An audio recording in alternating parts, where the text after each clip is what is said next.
Ever find yourself searching for that word, that perfect word for the stuff someone needs to get things done? Mm-hmm. Or maybe the resources for a big project? Well, sometimes one word just feels right. Today, we're doing a deep dive into wherewithal. It sounds simple, maybe, but it's packed with meaning, history, even some linguistic surprises. So our mission is to really unpack this word. We're going beyond the basic dictionary definition. We'll explore how you use it every day, where it actually came from, and even its deep grammatical structure. You'll definitely get a richer appreciation for it. When most people hear wherewithal, I think the first thing that jumps to mind is, well, money, right? Mm-hmm. Financial resources. That's definitely a core meaning, yeah. It's striking how consistent that is across the board. Merriam-Webster defines wherewithal as means, resources, and, yeah, often specifically money. Mm-hmm. So you see examples like, needing a lot of financial wherewithal for some big project, or someone just not having the wherewithal for an expensive dinner, stuff like that. Right, the classic examples.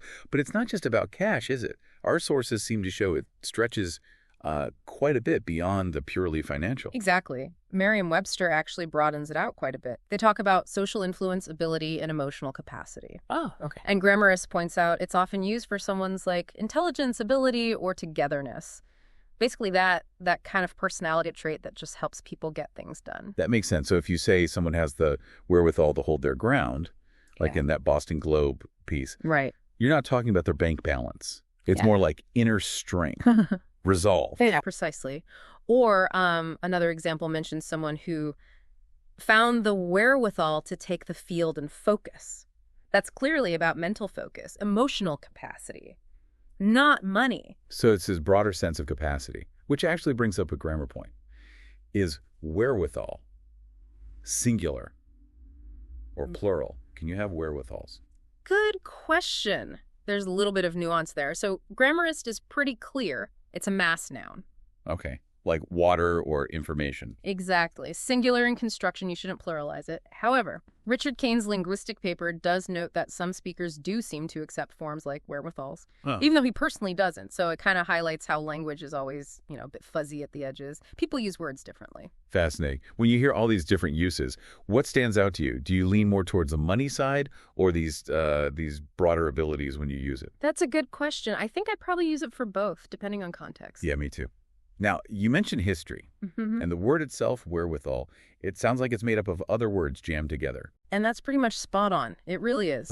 Okay. If you trace it back, the word's been around since the 16th century, and Merriam-Webster confirms it. Wherewithal combines where and withal. Wherewithal, okay. And withal itself is just a mashup of with and all. Oh, wherewithal, literally. That makes so much sense now. Doesn't it?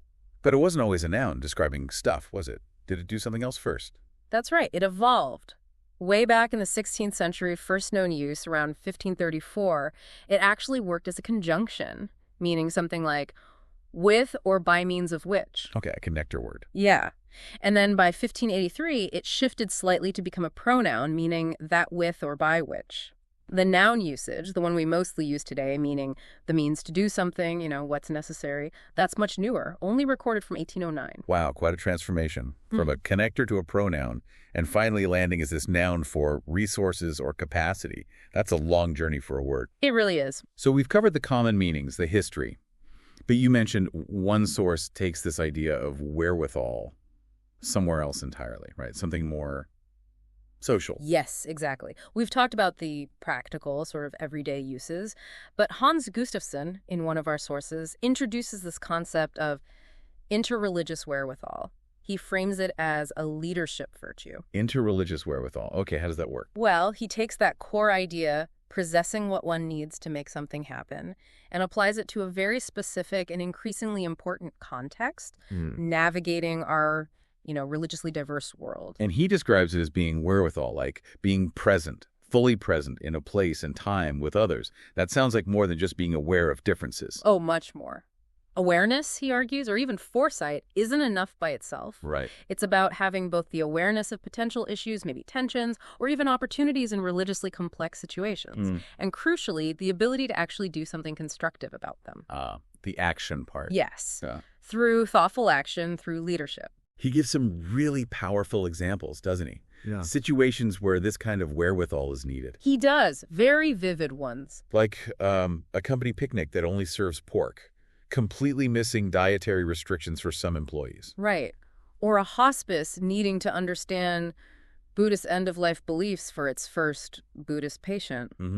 And things like Muslim employees resigning because they feel discriminated against. Yeah, or an office banning prayer times, which leads to a lawsuit. Or even bigger scale things like a public pool setting women-only hours and facing backlash. Or that example of an agriculture minister suggesting boosting pork exports to a Muslim-majority country. Just, wow. Yeah, complete lack of that wherewithal. Exactly. Someone with this interreligious wherewithal would see the potential problems in all those scenarios. They'd foresee the implications, and they'd have the skills, the capacity to navigate those complexities constructively. And it's not something you just have. He says it's cultivated, right? Over a lifetime. Precisely. It really highlights how vital it is to not just possess knowledge, but to know how to apply it effectively in human situations.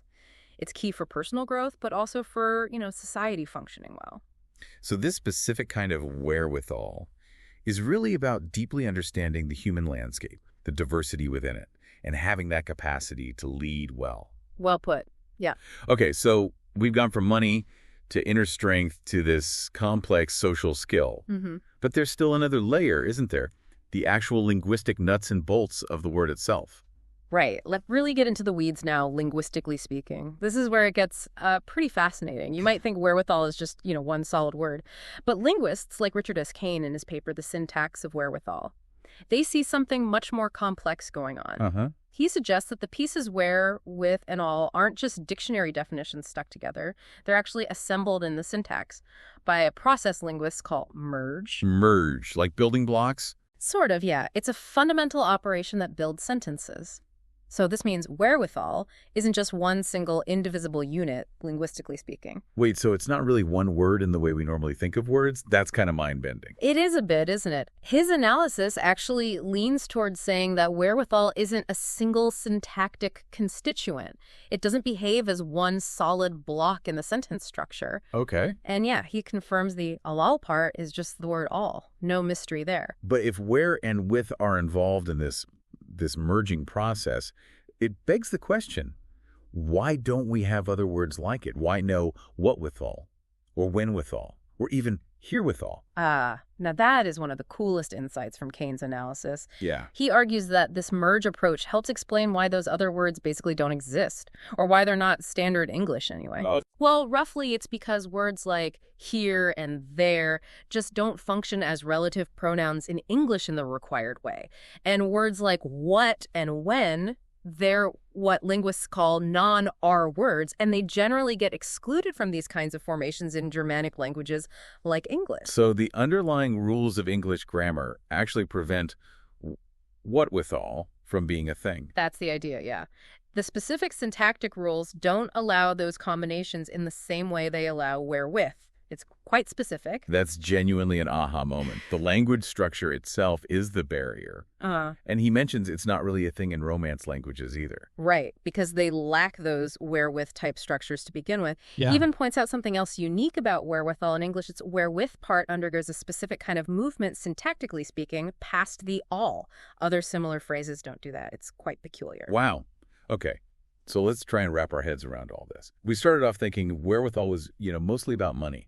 But this deep dive has shown it's so much more complex and layered than that. Absolutely. We've gone from that common definition means resources, capacity, to its really profound application as a kind of leadership virtue in dealing with religious diversity, and then right down into its unique, quite frankly, weird place in English syntax. It really does have multiple layers. It's a word that lets us talk about not just what we have, like money, but what we're actually capable of, Right. Mentally, emotionally, socially. And maybe, just maybe, the next time you hear someone use wherewithal, or you use it yourself, you won't just think about the money or the ability it's describing, but you'll remember this fascinating history, this hidden grammatical weirdness behind it all. Yeah, definitely gives you a new perspective on it. And maybe here's something to think about.